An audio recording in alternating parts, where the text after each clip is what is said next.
एक मारवाड़ी था, उसको घूमने का बड़ा शौक था। अब वो घूमते घूमते एक ऐसे राज्य में चला गया जहां पर क्या था, हर 5 साल में राजा चुना जाता था, पर चुनाव का तरीका अनोखा था। एक हाथी आता, सूंड में माला लेकर, और सबके बीच घूमता था। जिसके गले में वो माला डाल देता वही राजा बनता था। अब क्या हुआ, हाथी आया माला लेकर, थोड़ी देर इधर उधर देखा और जाकर माला इस मारवाड़ी के गले में डाल दी। मारवाड़ी हैरान, अरे भाई, मैं तो घूमने वाला आदमी हूं, ये कहां फंसा दिया। खैर, उसे राजा बना दिया गया। सिंहासन पर बिठाया गया। राजपुरोहित आया, तिलक करते हुए शर्तें सुनाने लगा। भैया, आपको 5 साल के लिए राजा बनाया जा रहा है, लेकिन 5 साल पूरे होते ही आपको यहां से सैकड़ों किलोमीटर दूर एक उफनती नदी के किनारे छोड़ दिया जाएगा।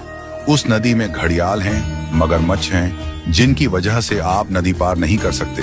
अगर किसी तरह पार कर भी गए तो उसके बाद आएगा एक गहरा जंगल जिसमें हिंसक जानवर और खतरनाक राहें हैं। वहां आप जानो और आपकी किस्मत।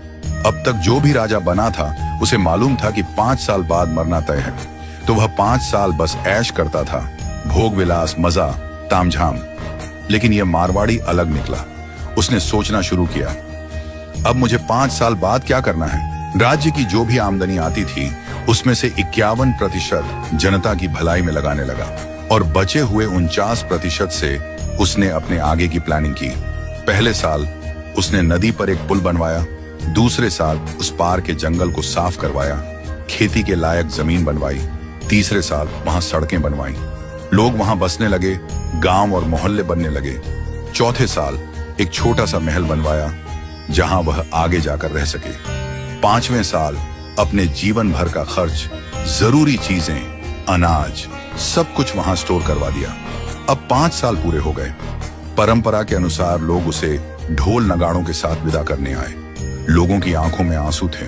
कहने लगे, ऐसा राजा हमने पहले कभी नहीं देखा। वो राजा था मारवाड़ी। शांत मुस्कान के साथ सबको प्रणाम किया और उस पुल पर चढ़ गया जो उसने खुद बनवाया था। लोग अवाक रह गए। हजारों राजा आए गए, मारे गए, लेकिन ये पहला राजा था जो भवसागर को पार कर गया। कथा का संदेश, हम सभी इस धरती पर सीमित समय के लिए आए हैं। ये जीवन 5 सालों की तरह है। जो इस समय को मौज में घंवा देता है वो अंत में उस भवसागर में गिरता है जहां मगरमच्छ, घड़ियाल, दुख और पीड़ा है। लेकिन जो जीवन का उपयोग अच्छे कर्मों, जनसेवा और प्रार्थना में करता है वो इस जीवन से परे उस पार पहुंच जाता है। तो आज ही से भवसागर पार करने के लिए अपना पुल बनाना शुरू कीजिए, ताकि जब आपका कार्य